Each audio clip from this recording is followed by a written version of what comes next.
सबसे पहले तो मैं पूरे देशवासियों का बहुत बहुत धन्यवाद कहना चाहती हूँ, आप मीडिया पर्सन्स का भी, क्योंकि आप लोग ही हम लोगों को इतना through out the journey wrestling में आपने सपोर्ट किया है। तो मैं उम्मीद करती हूँ कि मैं आपकी उम्मीदों पे खरा उतरूँ बिल्कुल। और कांग्रेस पार्टी का मैं बहुत बहुत धन्यवाद करती हूँ, क्योंकि जब बोलते हैं ना कि बुरे टाइम में पता लगता है कि अपना कौन है। जब हम रोड पे घसीटे जा रहे थे तो छोड़ के बीजेपी को देश में जितनी भी पार्टियां हैं वो हमारे साथ में थी, हमारे दर्द को समझ पा रही थी, हमारे आंसुओं को समझ पा रही थी। मैं बहुत प्राउड फील कर रही हूं कि मैं एक ऐसी पार्टी में, एक ऐसी विचारधारा में हूं जो महिलाओं के साथ हो रहा अन्याय और उनके साथ बुरे बर्ताव के खिलाफ खड़ी है। वो लड़ाई लड़ने के तैयार है, सड़क से लेकर संसद तक। और मैं विश्वास दिलाती हूं पूरे देशवासियों को कि जो मेहनत, जो लगन से हमने रेसलिंग में काम किया है, हम चाहते हैं कि देश के हर एक नागरिक को जो दर्द, जो तकलीफ हमने झेली है, खासकर महिलाओं के लिए, हर एक उस महिला के साथ में हम खड़े हैं जो अपने आप को लाचार, अपने आप को बेबस समझती है। रेसलिंग में मैंने पूरा कोशिश किया कि मैं जितनी भी महिलाओं को, छोटी बच्चियों को इंस्पायर कर सकती हूँ। मैं चाहती तो मैं जंतर मंतर पे रेसलिंग छोड़ सकती थी, और सभी लोग भी मान रहे थे, पूरा देश इस चीज को विश्वास कर रहा था, क्योंकि बीजेपी आईटी सेल ने उस चीज को साबित करने की कोशिश की थी कि हम चले हुए कारतूस हैं, हम खत्म हो गए हैं, हम पॉलिटिक्स कर रहे हैं। उन्होंने बोला मैं नेशनल नहीं खेलना चाहती, मैंने नेशनल चैंपियनशिप खेला। उन्होंने बोला ये ट्रायल्स दे के नहीं जाना चाहते, मैंने ट्रायल्स भी दिया। उन्होंने बोला कि ओलंपिक्स लेवल तक नहीं जाना चाहते, मैं ओलंपिक्स में गई, मैं फाइनल्स में गई। अनफॉर्चुनेटली परमात्मा को कोई और चीज मंजूर होगी।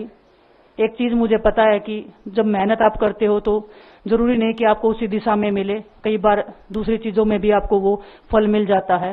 और परमात्मा ने मुझे मेरे देश के लोगों की सेवा करने का जो मौका दिया है, वो मैं मानती हूँ कि उससे बड़ा पुण्य का काम कोई नहीं हो सकता है। मेरे लिए बहुत प्राउड की बात है। बहुत एक मैं नई पारी की शुरुआत कर रही हूँ आज से। मैं चाहती हूं कि जो हमने फेस किया एज ए खिलाड़ी होने के नाते, उन सब खिलाड़ियों को वो चीज ना फेस करनी पड़े। हम उनकी लड़ाई में साथ हैं। शायद उनको आज हिम्मत मिले कि जो पार्टियां पावर में रहती हैं शायद वो साथ में नहीं खड़ी हो, लेकिन उनके बहन भाई हैं जो उनके साथ में खड़े हैं। और हमें पता है स्पोर्ट्स में कितना गलत होता आया है, नहीं बोल पाते हैं खिलाड़ी। आप हमसे देख लो, बजरंग के ऊपर डोप का बैन लगा दिया 4 साल का, सिर्फ किसी लिए कि सिर्फ उन्होंने आवाज उठाई थी हमारे साथ बैठ के। तो उसका भुगतान हम कर रहे हैं, आज तक कर रहे हैं, लेकिन हम डरेंगे नहीं, पीछे नहीं हटेंगे। जो लड़ाई थी वो जारी है, खत्म नहीं हुई है। कोर्ट में हमारा केस चल रहा है, वो लड़ाई भी हम जीतेंगे, जिंदगी की जंग भी हम जीतेंगे। खेल में जैसे हमने कभी हार नहीं मानी है, तो हम इस नए प्लेटफॉर्म पे जो आ रहे हैं, देश की सेवा का भाव, और सिर्फ बोलने तक सीमित नहीं रहेगा। ये हम दिल से हमने खेल किया है और दिल से हम ये काम करेंगे, जी जान से मेहनत करेंगे, अपने लोगों के बीच में रहेंगे। जो भी हम अपने लोगों का भला कर सकते हैं, चाहे कितना ही % हमारे हाथ में होगा, वो हम करने की कोशिश करेंगे। और मैं अपनी बहनों को बताना चाहती हूँ कि आपकी बहन आपके साथ में है। किसी भी मुसीबत में, किसी भी पल, किसी भी क्षण आप ऐसे मत समझना कोई भी आपके साथ में नहीं है। जब कोई नहीं खड़ा होगा तो मैं आपके साथ में जरूर खड़ी रहूंगी, कांग्रेस पार्टी आपके साथ में जरूर खड़ी रहेगी। ये हमने फील किया था, और मैं वादे से कह सकती हूँ, दावे से कह सकती हूँ कि बिल्कुल आपके साथ भी खड़े रहेंगे। बहुत बहुत धन्यवाद आप सबका। धन्यवाद दिनेश जी। मैं बजरंग पुनिया जी से आग्रह करूंगा कि वो अपने विचार आपके सामने रखें। सभी को नमस्कार। और मैं धन्यवाद दूंगा केसी जी का, हरियाणा के प्रभारी हमारे दीपक बावरिया जी का, अध्यक्ष हमारे उदयभान जी का, पवन खेड़ा जी का, और विनीत पुनिया जी का, और जितने भी कांग्रेस के हमारे लीडर हैं उन सब का, कि हमें विनेश ने बताया कि बुरे समय में हमारे साथ खड़े हुए। जो आज बीजेपी की आईटी सेल बोल रही है कि इनका मकसद तो सिर्फ राजनीति करना था, हमने तो उनको लेटर भेजा था, वो जब भी नहीं आए। हमने तो बीजेपी के जो सांसद थी, जितनी भी महिला सांसद थी, उनके घर पे लेटर दिया था, वो फिर भी उन बच्चियों के साथ नहीं खड़े हो पाए। कांग्रेस पार्टी तो बिना कुछ हमने इनको बताया, ये वहां पे हमारे साथ खड़े हुए। तो देश की बेटियों की जो आवाज उठाई उसका भुगतान हम कर रहे हैं। लेकिन ये चीज हमें पता लग गई कि जो अत्याचार बेटियों पे हुआ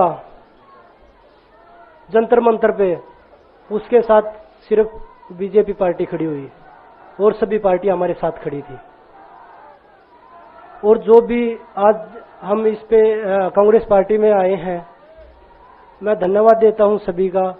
हम अपनी पूरी मेहनत, जितनी हमने कुश्ती में मेहनत की है, जितनी हमें किसान आंदोलन में मेहनत करी है, जितना अग्निपथ योजना के टाइम पे मेहनत करी है और बेटियों के आंदोलन में मेहनत करी है, ऐसे ही मेहनत करेंगे और कांग्रेस पार्टी को भी मजबूत करेंगे और देश को भी मजबूत करेंगे और ग्राउंड पे रह के काम करेंगे। जैसे रेसलिंग में बचपन से 7-8 साल की उम्र में लगे थे, जब ये पता नहीं था कि हम ओलंपिक मेडल जीतेंगे, लेकिन धीरे धीरे आगे बढ़ते गए, मेहनत करते गए और वो मुकाम हमें मिला, क्योंकि ओलंपिक से बड़ा कोई भी प्लेटफॉर्म नहीं होता।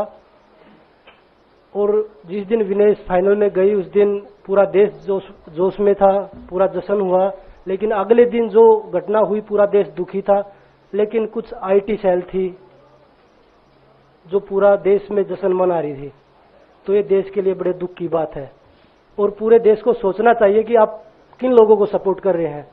जो देश में खिलाड़ियों के साथ, महिलाओं के साथ, किसानों के साथ, जवानों के साथ जो अत्याचार कर रहे हैं, आप उन लोगों को सपोर्ट कर रहे हैं।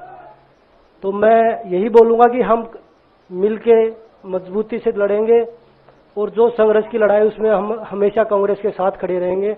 और जो विनेश ने बोला कि हम हर जो महिला, जो बेटियां, देश की बेटियां हैं जिनके साथ अत्याचार होता है, हम उनकी आवाज हमेशा उठाते रहेंगे।